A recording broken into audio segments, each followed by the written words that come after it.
Upwork is testing out interviews done by Uma, their custom AI. With some jobs, you won't even submit a proposal. Instead, you go on a live call with Uma and answer questions that Uma asks, and afterward, Uma sends the recording and the summary of the recording to the client that posted the job. So in this video, I'm gonna show you exactly what these interviews are like, and I'm gonna play a live recording from my interview with Uma. All right, guys, so quick context before we dive in here and jump on our interview with Uma. This is a job posted looking for an executive assistant. I am obviously not an executive assistant. I run a video editing agency here on Upwork, but for the purpose of this YouTube video, we're gonna hit apply now and dive in here. And one of the things that I'm gonna do, because I've only done one of these other interviews with Uma, is you're gonna see, I might ask Uma to clarify some questions. I might ask Uma to kind of expand on the question, right? I might provide a really short answer to see if Uma is going to ask me follow-up questions and dig a little bit deeper, right? So you're gonna see in this recording, some of what I'm doing is just kind of playing around and seeing how advanced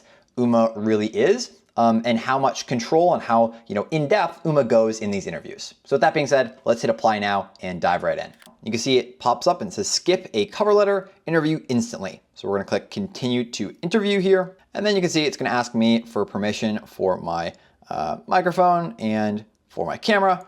I'm gonna hit allow. And once it loads here, we're gonna hit start interview. Hi, I'm Uma, Upwork's Mindful AI. I'm here to guide you through an interview consisting of 3 questions from the client.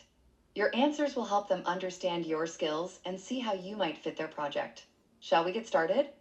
Yeah, sounds good. Are you ready to begin the interview? If so, I'll start with the first question. Just let me know when you're set. Yes, I am ready to start the interview. Great, thank you. Let's begin.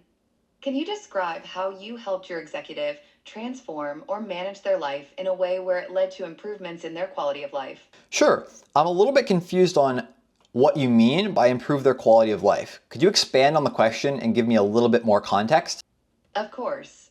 By quality of life, I mean any way your support made things easier, smoother, or less stressful for your executive, whether in their work or personal life. For example, did you help them save time, reduce their workload, allow them to focus on what mattered, or help them balance work and personal life better through your assistance? Could you share a specific example where your involvement made a noticeable positive difference for your executive? Sure. So I will manage my executive's inbox, their email inbox. I'll manage their DMs, their WhatsApp messages, and I will sometimes even reply to their messages for them on their behalf. I'll set up appointments for them. I'll manage their calendar and basically take care of any miscellaneous tasks that are pretty simple that would otherwise get in their way and take up time when they could be working. Thank you for explaining that. Managing communications and calendar tasks definitely supports efficiency and focus. Let's move to the next question. How do you prioritize tasks when managing an executive's calendar to ensure strategic time management? I make sure I prioritize them in the way that they prefer I prioritize them. Thanks for your response. Could you share a bit more detail or an example? For instance, how do you gather their preferences? And what steps do you take if there are conflicting priorities or last-minute changes? Yeah, for sure. So typically I'll gather their preferences when I hop on and meet them for the first time, or once after they've hired me, we'll hop on a call and I'll gather their preferences. I'll learn more about them. I'll learn kind of how they like to structure and organize their life. And I'll just try and provide as much support as I possibly can to make sure that we're hitting that ideal structure. Thank you for sharing your process. That approach helps you tailor the schedule to their needs. Next question. Can you provide an example of how light bookkeeping or having a good handle over the financials of the executive's life helped them achieve some of their goals? What Well, ultimately, if an executive does not have control over their finances, then they're kind of left in the dark, and they might not be sure what business, what things they can invest in, what business investments they can make, and what they can't make. And ultimately, it makes it really tough for them to grow their business, right? And so by handling some of the simple bookkeeping tasks for them, I'm able to provide them clarity and ultimately just make their decisions easier. Thank you, that makes sense. Keeping financial clarity is definitely valuable for decision making. Is there anything else you'd like to add or revisit from earlier in the interview before we finish? Nope, that's it. Thanks for taking the time to complete this interview. Your responses will be shared with the client. While the recording finishes uploading in the background, please keep this window open. It usually just takes a moment.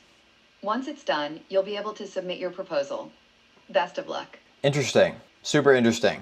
What's weird is that she actually said, after this, you submit your proposal, which is kind of weird because before I clicked on interview, before I clicked on jump into the interview with Uma, it said skip the proposal. It said skip the cover letter. But now I can see pretty clearly it is making me or asking me to also write a proposal, which is kind of weird, right? Weird that they would do both instead of just doing one, especially because they advertise it as, skip the interview. All right, so that is my interview with Uma. And now you've seen that and you have some more context, I want to spend a couple minutes just talking about what I think about Uma and if I think it's here to stay and how I think I would use this as a client, right? I've spent about $40,000, $50,000 hiring freelancers that I've met on Upwork.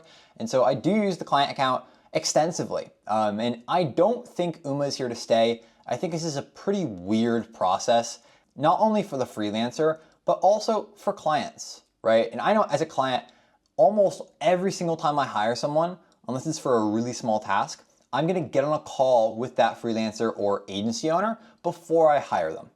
And so I don't really see the purpose of doing these kind of orchestrated interviews if I, as a client, would get on the call with the freelancer anyway, right? I'm gonna wanna get on a call with them, ask them questions. I'm gonna wanna dig deeper. I'm gonna, have my own things that I'm looking for, both in how they answer, but also like the questions they have for me on the calls, right? And so I think as a client, like from the client's perspective, I don't like this. I think it's kind of odd and useless. I don't really see the point of it.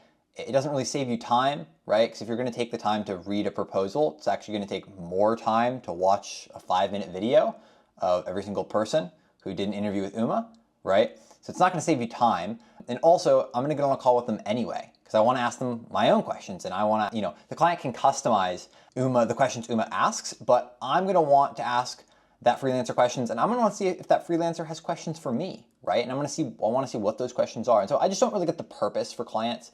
I know that none of the jobs I've posted for my client account have had this, but I don't think I would really want to use it from the client's perspective, right? And from the freelancer's perspective, again, not a huge fan of it, right? Particularly because I run an agency and I have an assistant who sends all of our proposals, right? And she's awesome, she crushes it. But she can't apply to jobs that have this feature, that have Uma, because she's not gonna get on a call, right? She's submitting her proposal on my behalf, right? And so it seems a lot harder to kind of systemize and operationalize. So for that reason, I don't really like it as a freelancer / agency. I don't like it as a client. I don't think it's here to stay. I don't understand the purpose of it. But with all that being said, it is really, really interesting. And I thought it was really cool that Uma, it will respond to you. Like if you ask it, like you saw in the video, I would ask it for clarity on certain questions and it will respond and give you more clarity. And when I reply with a very kind of short answer that only answers maybe part of the question, Uma will ask and say, hey, do you want to provide more information on that? Can you give me an answer to the full question instead of just the first bit, right? Which I think is super cool. I think it's very interesting. I think I think it's super cool, but I just don't think it's here to stay. I don't think it makes sense for the freelancer or the client. So anyway, if you care, that's what my opinion is. I hope you guys enjoyed this video. Hope you got value from it. If you did, hit subscribe, leave a comment down below if you enjoyed it, and hopefully I'll see you guys in the next video.